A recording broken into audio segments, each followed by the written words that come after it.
საბაჟო საზოგადოების დაცვის სადარაჯოზე საბაჟოს საერთაშორისო დღეს საქართველოშიც აღინიშნა პრემიერ-მინისტრმა საზღვრის ეფექტიანი კონტროლისთვის ოფიცრების შრომის მნიშვნელობის შესახებ ისაუბრა. ნინი მაისურაძის სიუჟეტი.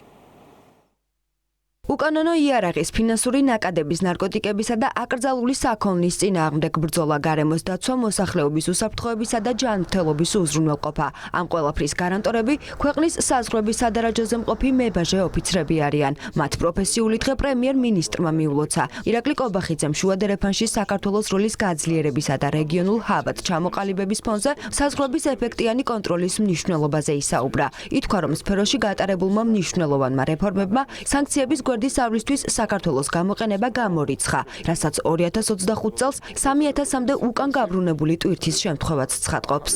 დღეს, როდესაც მსოფლიო სავაჭრო გზების გადაფასების პროცესია, ჩვენი ქვეყანა რეგიონული სტაბილურობისა და ლოგისტიკის ცენტრად ყალიბდება. ამ პროცესში გადამწყვეტია საბაჟო სფეროში მიმდინარე რეფორმები, მიმდინარეობს მუშაობა აზერბაიჯანსა და სომხეთთან ერთობლივი საბაჟო გამშვები პუნქტების პროექტებზე. ჩვენი საბაჟო ადმინისტრაცია ახორციელებს კარგ კონტროლს, რათა სრულად გამოირიცხოს საქართველოს ტერიტორიის გამოყენება სანქციების გვერდისავლისთვის. გასულ წელს საქართველო ახალ კომპიუტერიზირებულ სატრანზიტო სისტემას მიუერთდა, რამაც ევროკავშირის 39 ქვეყანაში წარმატებული და შეუფერხებელი ტვირთბრუნვა უზრუნველყო.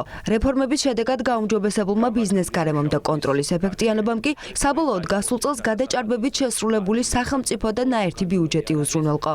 ამ პროგრესის მიღწევა შეუძლებელი იქნებოდა საბაჟოს გამართული მუშაობის გარეშე. 2025 წელს ერთ-ერთი მნიშვნელოვანი საეტაპო მოვლენა იყო ახალი კომპიუტერიზებული სატრანზიტო სისტემის, ეგრეთ წოდებული NCTS-თან მიერთება. გასულ წელს მებაჟეებმა წესების დარღვევით გადაადგილებული საქონლის 1162 ფაქტი გამოავლინეს. არადეკლარირებული თანხის საერთო რაოდენობამ 88 მილიონი ლარი, ძვირფასი ლითონების წონამ კი 50 კილოგრამზე მეტი შეადგინა.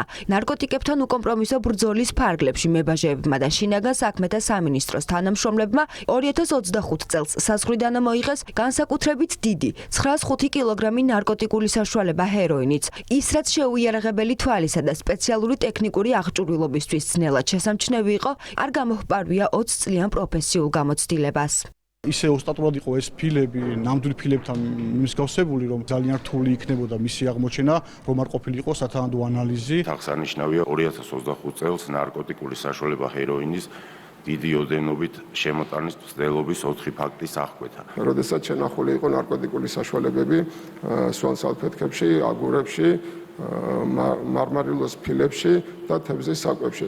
საბაჟო დეპარტამენტების ეფექტიანობის გასაზრდელად თანამედროვე აღჭურვილობის შეძენა, გადაიარაღება და ტრენინგებით ახალგაზრდა ენერგიული და მოტივირებული ადამიანური რესურსის მოზიდვა მუდმივ რეჟიმში მიმდინარეობს.